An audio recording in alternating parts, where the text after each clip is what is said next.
We're here at Alumni Stadium where behind me the Stallions are getting ready for the upcoming 2014 season.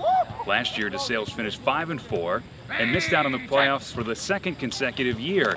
As head coach Ryan Wiggins enters his 8th season at DeSales, there's been one constant throughout his tenure, and that's that the program's goals have not changed. The bar was set a long time ago, and way back when it all started, and then on to the 78 team that went undefeated, the 85 team that won the state, and then on to the 90s and the playoffs and state championship games and all that kind of stuff. So we're all a product of what's been done before us, and our kids think that way, our coaches think that way, and there's adversity along the way, and there's ups and downs and everything else, but the bar always remains the same. Do you guys find any extra motivation with the 2-year absence of the playoffs? I think so. I mean, I know for myself and for our seniors that there's a hunger. Maybe to a certain degree that was taken for granted a little bit, but there's a hunger, and when you fall short of your goal or come close but don't get in, hopefully that recreates some hunger. Hunger in the off season, hunger throughout the summer, sort of a willingness and a hungriness to get back after it, and I think our guys have some of that.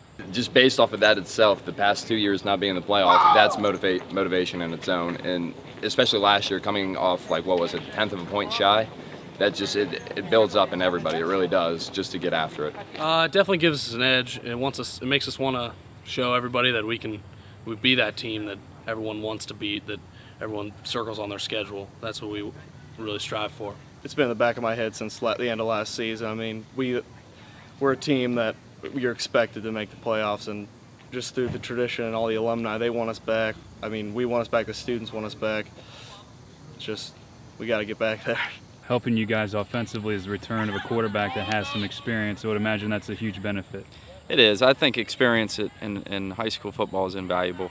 There's always a big difference between a junior and a senior, or a sophomore and a junior when they've played at the varsity level. So having a guy that was under center and in the heat of the battle is a great starting point.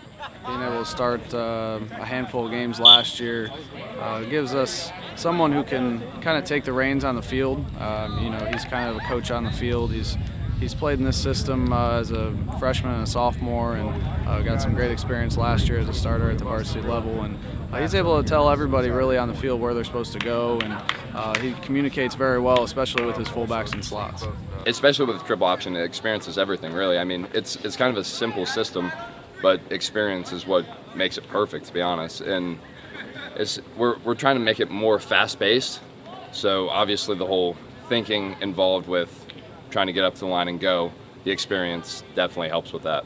Triple options are more my thing, so I definitely love the switch, and I think the offense as a whole is just looking a lot better. Got to be easier for you knowing that they've got 5 guys in front of you have returned with experience, and they're all guys that started a handful of games last year. Yeah, I know.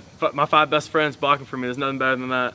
I feel like it's a complete 360 from last year. I think we really struggled on offense last year, and I feel like that we've had 3 scrimmages now, or 3 different types of scrimmages. I feel like we've really been moving the ball well, staying on schedule, and yeah, I think we're all real good friends, and I think it shows through our play. It's really fun, us being able to be together and block, and just block for our quarterback. We love Josh Delozier. With all 5 of us being seniors, we really have a good mesh, and we can work well together. We communicate well. We've been playing together for 5 years now, or 4 years now. Here, we're all returning starters, seniors, and we play together for 4 years, and we've bled, sweat, tears every year.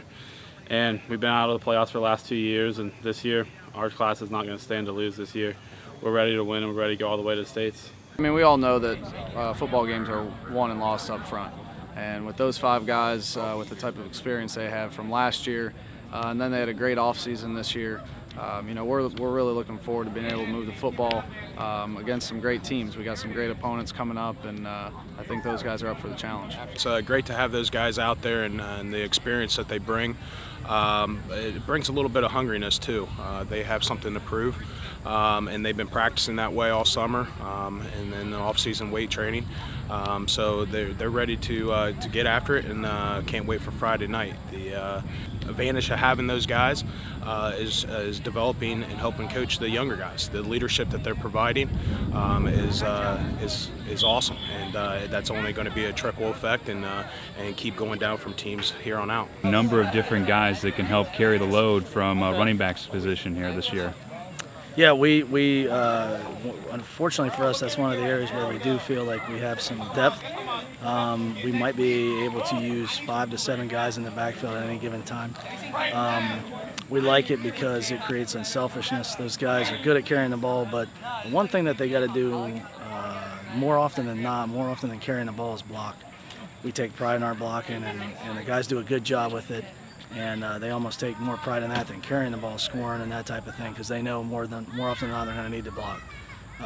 And every one of the guys can do it, and every one of them bring their own skill set to the offense. And it's really nice to see 4 or 5 guys just come together in the backfield there and block for each other and really carry each other and be unselfish. That's the biggest things we're looking for. I mean, it's just hard for a defense to cover all 3 guys because you don't know which guy is going to spurge on any given night.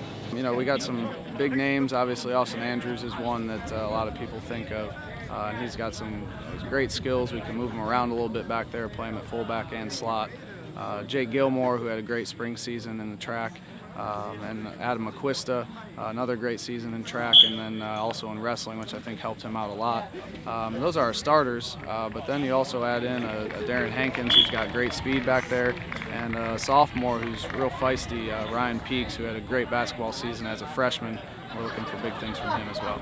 Feel any different knowing that you're expected to be one of the leaders on this team for you? Oh, definitely. I mean, it feels different. You got to take that leadership role. You got to lead the younger guys. There's a lot of younger guys on this team we're depending on, and just have to lead them in the right way and show them the DeSales way.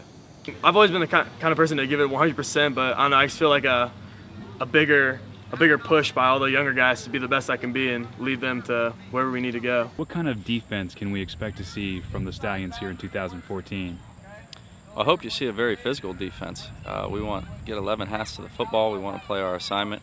We want to try to minimize or eliminate big plays and minimize mistakes. You know, we want to play very, very physical and emphasize 3 and out, emphasize controlling the football game, emphasize getting their offense off the football field. And that's something that we've talked about, and that's something we try to do, and something that's going to help our team win games. Defense, 3 and out, stay off the field as much as possible, get a lot of energy for offense, you know what I'm saying? Just stay off the field and be physical. How do you replace the top 2 tacklers at defense, and more specifically at the linebacking position? Well, I think we lose good people each and every year, and lost our 2 top tacklers from last year, but defense is a team effort. You know, one thing we stress is that everybody's one of 11, and it truly is about 11 guys doing their job each and every time. So we're more focused on the individual by position, and technique, fundamentals, being physical, and we figure everything else will take care of itself. Coach, so much importance on the defensive backs with more teams opting to go with the spread offense. What do you got back there?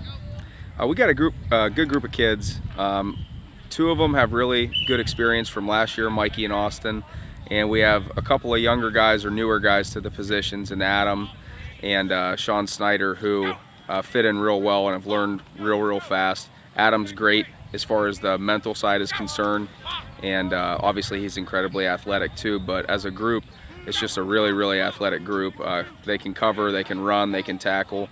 I think their best attribute, quite honestly, is their competitiveness.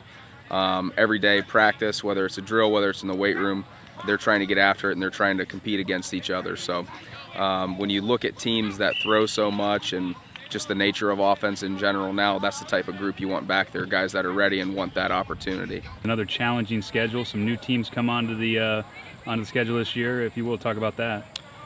You know, our schedule is always a challenge, and one of the things that's kind of neat about us over the years is we've played a lot of different kinds of teams. We've played teams that, you know, are completely unfamiliar to us, so it's a great challenge. I mean, one thing is when you look at the schedule from top to bottom, for the most part, just about everybody won a ton of games last year. I think 6 or 7 of them were playoff teams, so you got something big to play for each and every week. For the 7th season in a row, Pouring Purple is your home for the best St. Francis DeSales football coverage, with live play-by-play of every Stallion football game, home or away. Also, be sure to follow Pouring Purple on Facebook and Twitter for all the latest information on Stallion football.